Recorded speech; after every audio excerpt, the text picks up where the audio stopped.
Hi there, I'm Bill DeYoung with the St. Pete Catalyst, and we're here with the Catalyst Sessions for Wednesday. So happy to introduce you to two of Tampa Bay's favorite jazz musicians, Ona Kirei and Alejandro Arenas. I never asked you, is it Arenas or Arenas? Arenas, you said it perfectly. Oh, okay, so I said it perfectly. These guys have very kindly said they would play something for us, and then we got a lot to talk about. So take it away, guys.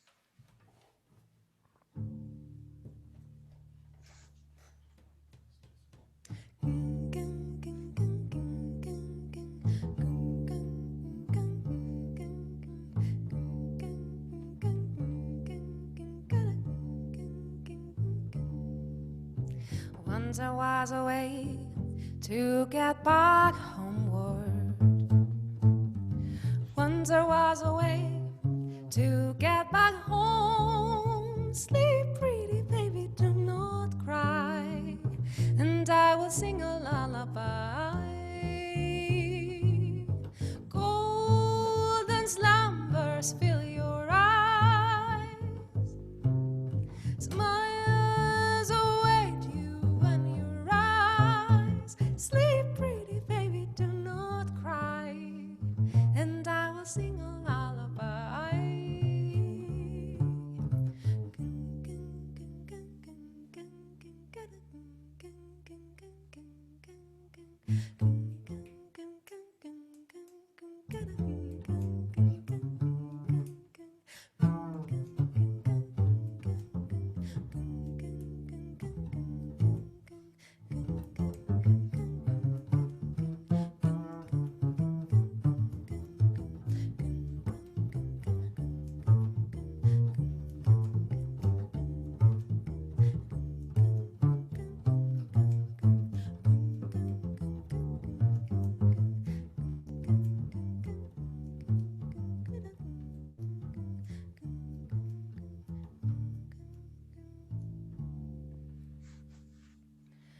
Once I was away to get back homeward. Once I was away to get back home. Sleep, pretty baby, do not cry, and I will sing a lullaby.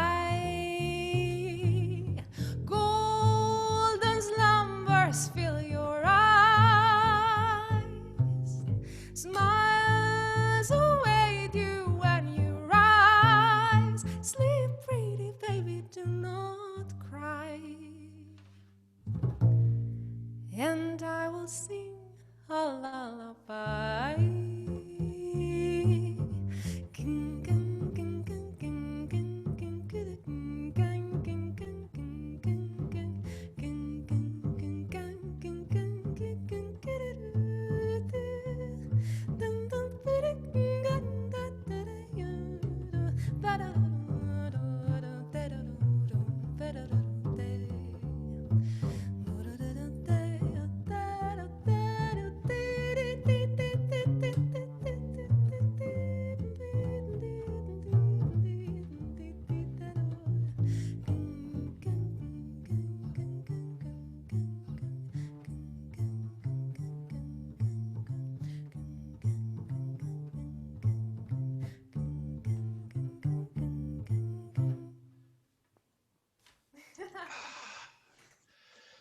Thank you so much. If you've just joined us, this is Ona Kirei and Alejandro Arenas, and they're performing virtually Saturday at the Studio 620. We're going to talk about that in a minute.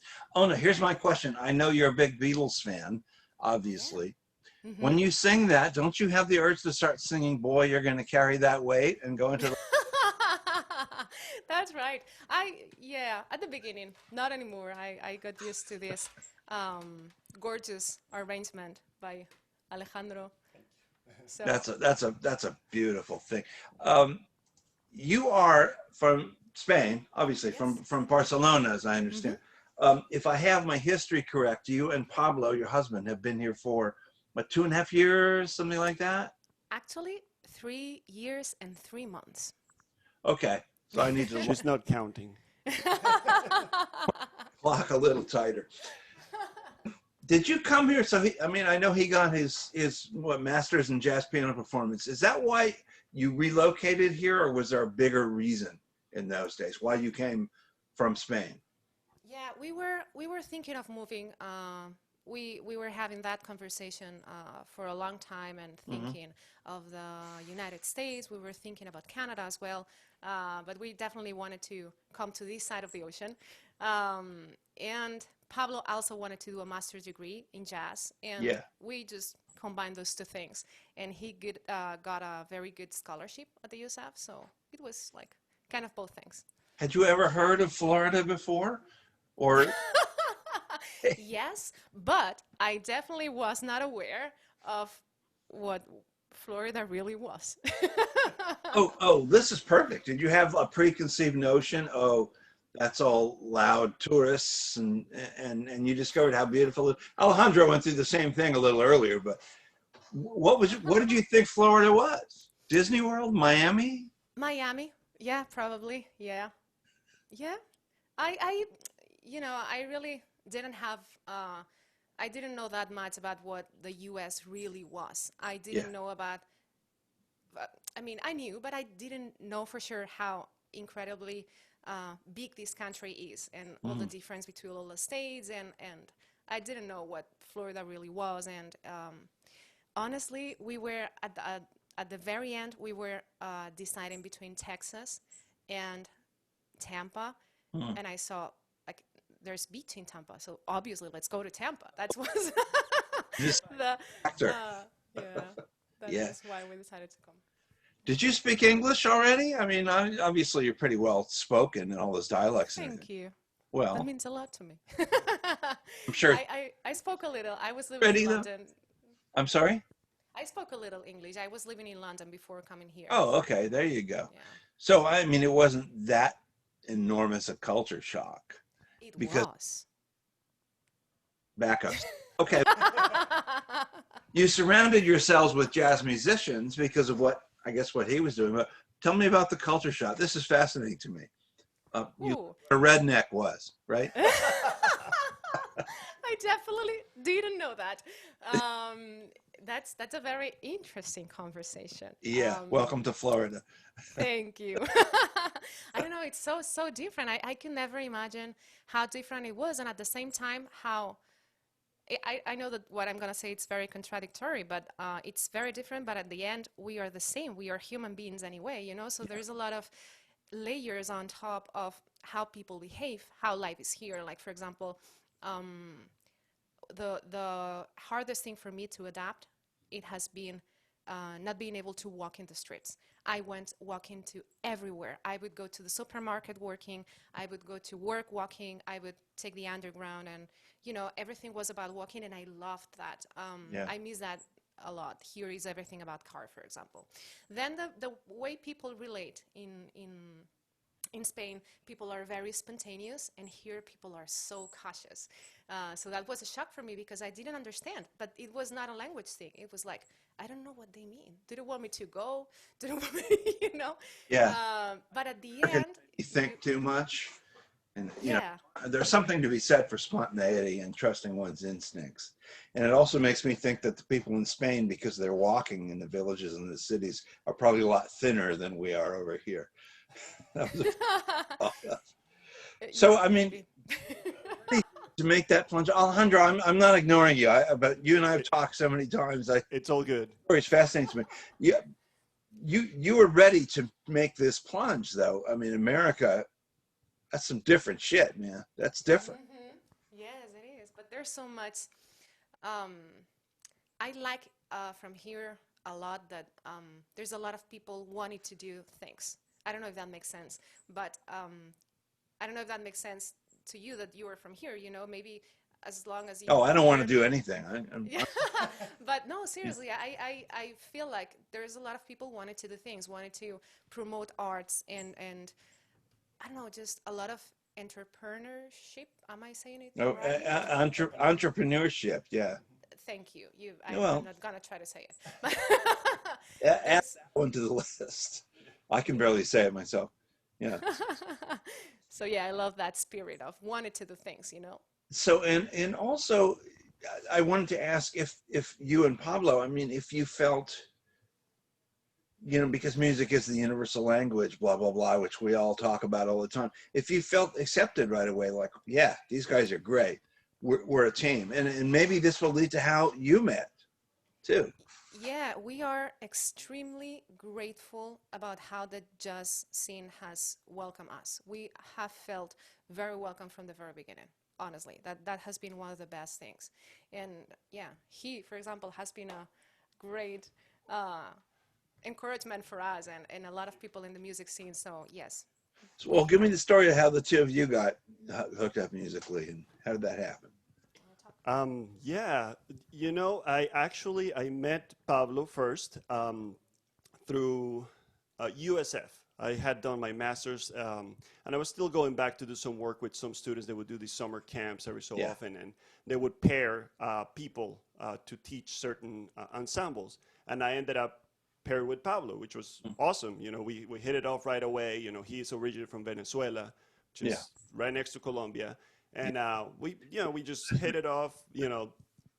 But he spent most of his, like half his life almost in Madrid, right? Yes. So we just hit it off immediately, and then we started playing a few gigs together. And at some point, I don't. How did we even? I don't. We after a rehearsal that I had with Pablo for something, we went out for dinner or something. I think that's how I. It wasn't after the Dave Rudolph's. Oh, that's right. Pablo and I played on Dave Rudolph's quintet CD Hmm. a couple of years ago, and then we just went out one day. We just, I met Ona there, and we also hit it off. It was just a great just a hang. We just sat together, talked for hours, and talking about our life stories as immigrants, specifically as musicians and immigrants, and coming here to Hmm. adapt to a completely different culture, and all of the things that come with it. And for me, apart from that, I started, Ona called me for a gig shortly thereafter for a program that she has called Iberia, which Yeah. is all music from the Iberian Peninsula. And I remember I said, it was like a smaller scale gig. And I remember I told her, I said, like, this is a really cool program. I think you should really look at a couple of different places to sell this as a show, And from then on, we started playing together, and we did a collaboration with Ona and La Lucha back in January, Yes. and which is actually where we actually played this arrangement with the whole band.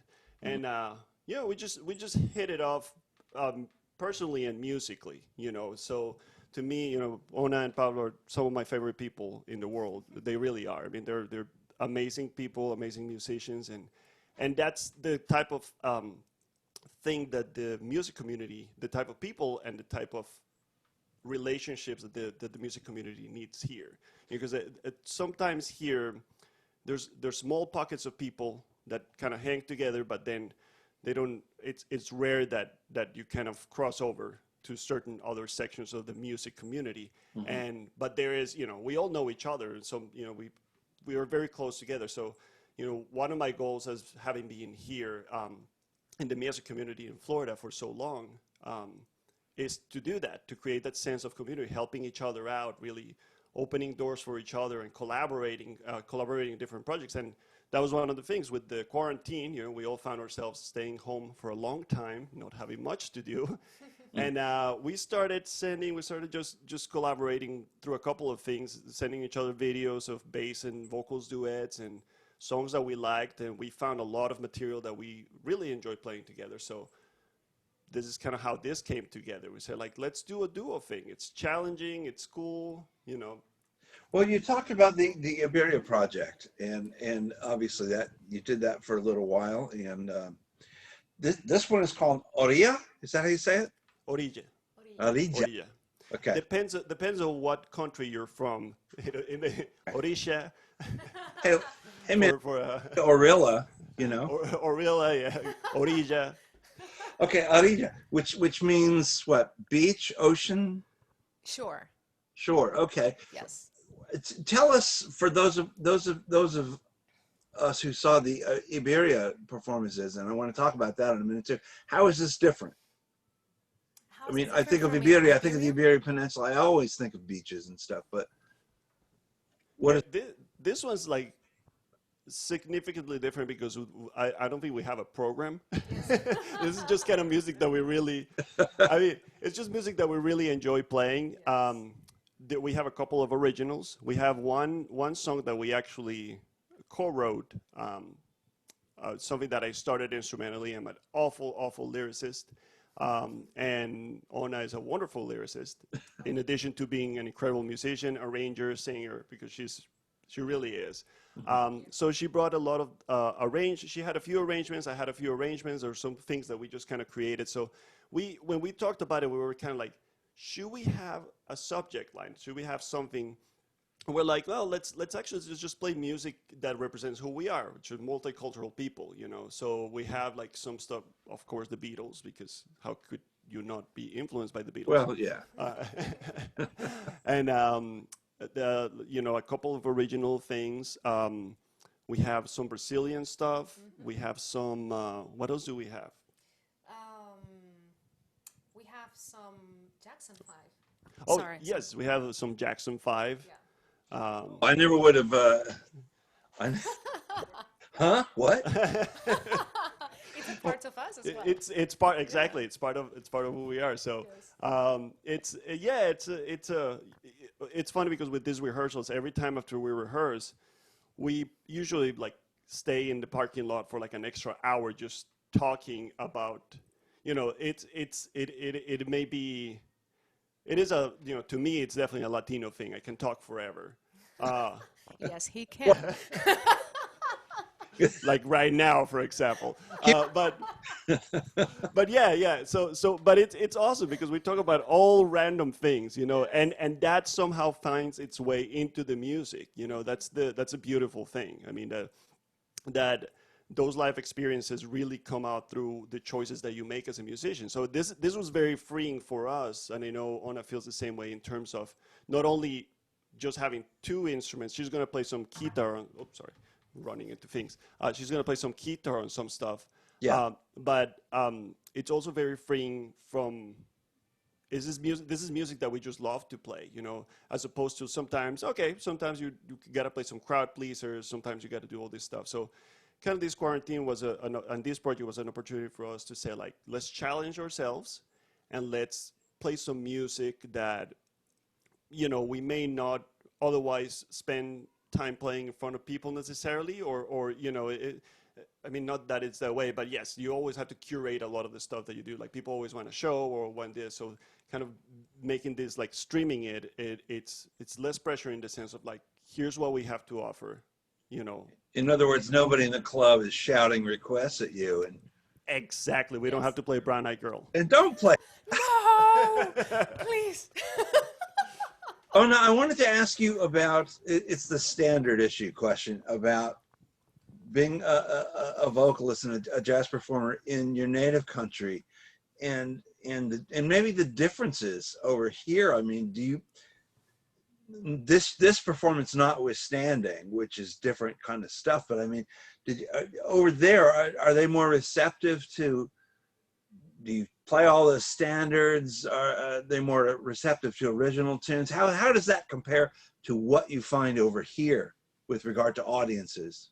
So how the audiences are different in Spain than here? Sure, that's right. Yeah. Well, I honestly feel that I am more appreciated here than I was, at least my originals. I think that people in Spain are less. Well, it depends. Spain is a big country as well, and there is a lot of difference depending on who you talk to and where do you go. Yeah. But in general, I guess that most of the audiences in Spain, when they say, okay, I'm going to go and listen to a jazz concert, they are expecting either something very standard, either very something more traditional, or some tribute to Billie Holiday or to Ella Fitzgerald, or you know, those kind of things. Yeah. Or they are expecting the opposite, the very modern European new jazz things that are doing over there that mostly don't include vocals. So I found here that there's more interest for jazz, and I found that there's more people here interested in what I do. So They're more I'm receptive to it. thrilled with that. Yes, Yeah. definitely. Yeah. Well, that's good to know.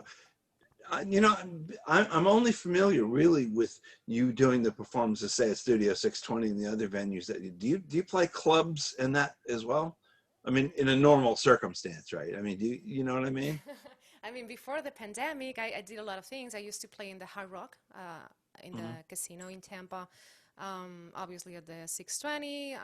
I've played a couple of times at Solo Bistro. I've played in, I don't know, different places, restaurant in St. Pete. I've played in the Palladium. Yeah, before the pandemic, I did a lot of yeah, things. the Palladium, obviously. Yes. Well, Pablo's got his degree. Are you guys going to stay here for the time being? I don't know. I mean, are there plans like, hey, we still have the rest of the world we want to see, man? Yeah. Well, that's a very good question as well that I don't know how to answer. Oh, yeah. I mean, for now, we would like to stay here. You know, Yeah. it's not that easy. There's an immigration system, and we have to get our visas, and it's kind of complicated. But we would like to stay here for now. Yeah, let's see. Are you American citizens, or is it like a Oh green no, card deal? How's it? that's extremely hard. Is it? Yes. I Yes, thought you that's just did the Pledge of Allegiance, paid somebody some money. I mean, That's all right. It's that easy. No, that's extremely hard. It takes a lot of years to get the citizenship, unless you marry with an American Well. person. But we are married to each other, and we are not American, so we don't have that that advantage. I married an Ah. American, legally. Yeah. No, I was going to say actually that citizenship takes a long time. My parents have been here for 20 years, and they just got their citizenship Wow. literally last week. Oh, well, congratulations to them. Yes, that was a lifelong dream of my dad. So we're very happy. We have a pending celebration, COVID-free celebration. Oh, yeah. Yeah. Everybody's sort of saying, well, you know, February, March, we're going to have a big party. Sure. Bring on the third wave. Yeah. Let me ask you about La Lucha. You were on the show a few weeks ago, but I mean, where are we now? Because things are always moving in your world. What's happening next? Oh, you know, actually, we are about to do a Halloween special, our very first La Lucha win. It's the reason I actually have a mustache right now. It's part of the costume. It just happened. I was trying to keep the mustache a secret until we aired this, but what's that? I was going to say something about the mustache, but I decided not to. Who wouldn't? Yeah, I mean, but yes, that's the reason I have a mustache. I have not changed my stale look. But yes, we are going to do a Halloween thing, which is basically going to be, we're going to live score 3 classic silent horror movie scenes. And, you know, we're going to be in costume and all that stuff. It's going to be pre-recorded, but all the performance is going to be live. So it's mostly improvised. And now Ken Peplowski, a.k.a. Count Peplowski, is going to be the host. So we're going to be working here on that in the following days. And then we are actually doing an online concert at Timucua in Orlando. Yeah. At Timucua Arts White House this coming Sunday. All of a sudden, like, I got busy. Like, it was like nothing for months, and all of a sudden it's like everything in one weekend. But yes, so we are Saturday, Ona and I at Studio 620. Then Sunday, La Lucha is going to do a live stream from Timucua in Orlando. Let me ask you a quick question, though. Growing up in Colombia, Halloween, was that a thing? It was a thing. And actually, I had it's weird because I had like memories of Halloween, but the one that this is a weird story. Sorry. I got the measles when was it the measles? Sarampion, you know that? I don't know that word. Okay. I got really sick around Halloween one day, and I remember this is like a horror scene. They had to come give me shots every day. Oh, wow. And it was my cousin was the doctor, and she was like this, you know, she was like 4 feet tall, but she just like stabbed me like with the needle, like she was, you know, I don't know if she was taking something out of me. Any case, I remember hearing the kids trick or treating, while I was getting these injections. So Sure. yeah. Because, you know, in Colombia, they sing like, tricky, tricky, Halloween, quiero dulce para mí. And this whole thing, which is, Yeah. it's kind of funny. There's a lot of phonetic stuff that comes from English that we translated to Spanish. But, yeah, that is a thing. And it was, you know, it's kind of weird here because we're always kind of prepared to see a bunch of kids. But I don't know. It kind of depends on the neighborhood that you're Sure, in. it's changed. You know, So it's changed. when you do this, La Lucha Ween, Mm-hmm. I'm going to get together with Mark and with John and get somebody to dress as your cousin, coming in with a big hypodermic needle while you There you go. just scared. So bad. You want to scare him, poor thing. When is that going to happen? Just so we can mark that down. Oh, that's going to air on our YouTube channel and on our Facebook page on October 30th. I believe at 7 p.m. October 30th, so the night before Halloween. We'll get some plugs out for that. In the meantime, Orilla, Yeah. got it, Very nice. is Saturday, 8 o'clock, the Studio 620. It is being streamed. Are you going to be, I mean, there's no audience, so folks don't show up there, but you can go on the site and pay to get the stream. You'll be in the building doing the show, or will you be at home? Yes, we're going to be In the in the building, right? Yeah. And that's this Saturday, is 15th. Yep. Well, I think we got time for one more tune if you guys are up for it. Yeah. Such a pleasure to speak to you. Alejandro Arenas and Ona Kirei. Thank And you. I'm not going to try to pronounce the other name, even though I would. Done. Say it for me one time, will you? Itxaso Satrústegui. It's okay. It's okay. Close. All good. Ona Kirei. Ona Kirei, Alejandro Arenas. Thank you. One more tune, guys, and here, let's do it, man. All right. Yeah, let's go. Okay. And I promise never to bring that up again, Ona. Thank you. Yes.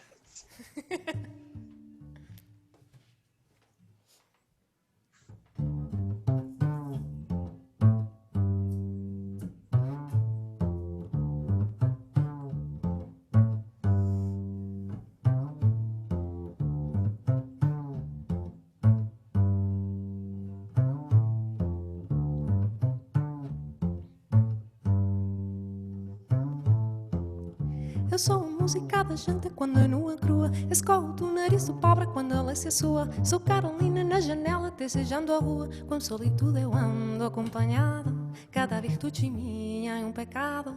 Varejeira como é lixo feito creme chantilly. Que mistério tem aí? E qual é só que eu aprendi? Sou o cachorro na biela cobiçando a lua. Sou o vermelho da donzela quando ela menstrua. Ou amassado na bachela feito como gazua. A solitude eu quis por companheira. Toda mentira minha é verdadeira. Trepadeira da borda folha feito ponto macramê. É um mistério de se ver. É uma lição para se aprender. Pior que a muchachis viver. Varejeira, façoeira do monturo do meu coração. 7 estrelas eu quisera. 7 vezes azul sentinelas do meu violão.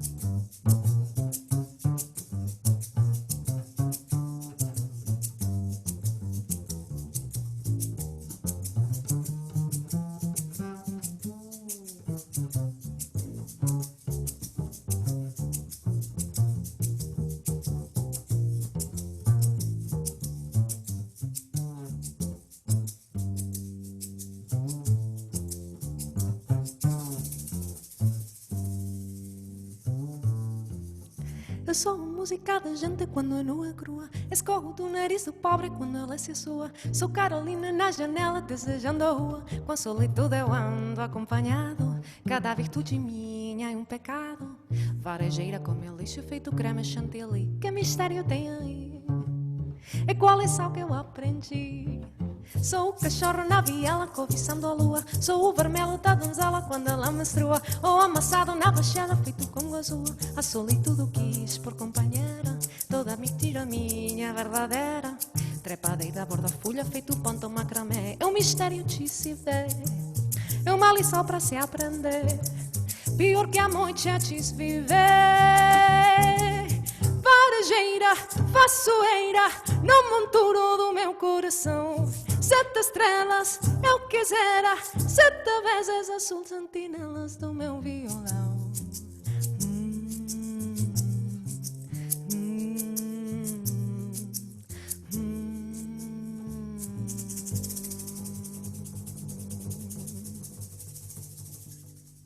So nice. What was that? Is that an original song? What are we listening to? It's not. It's a song by Ginga called Sete Estrelas. This was actually kind of one of the first songs that made us want to do this.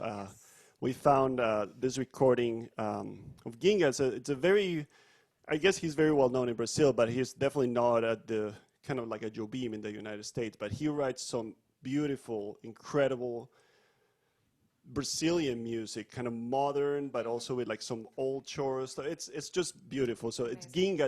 It's you write it Guinga. Inga. Ginga, yeah. If you check it out, it's just incredible. And there's a beautiful version that it's with Mônica Salmaso, which is a wonderful Brazilian singer as well. So if you're in the prowl for some Brazilian music you may not have heard before, that's a good one to check out. Definitely. Thank you so much for being here today. Thank you for having us. Thank you, Bill. Alejandro, Ona, we will see you Saturday, 8 o'clock, studio at 620, website, and what is it, the La Lucha Facebook page or the studio? No, the studio. The studio, yeah. page, Yeah, don't yes. follow the Lucha. We may post something just for, to make it easier to find it. But Cheers, guys. See you soon. Thank you, Thank Bill. you. Have a good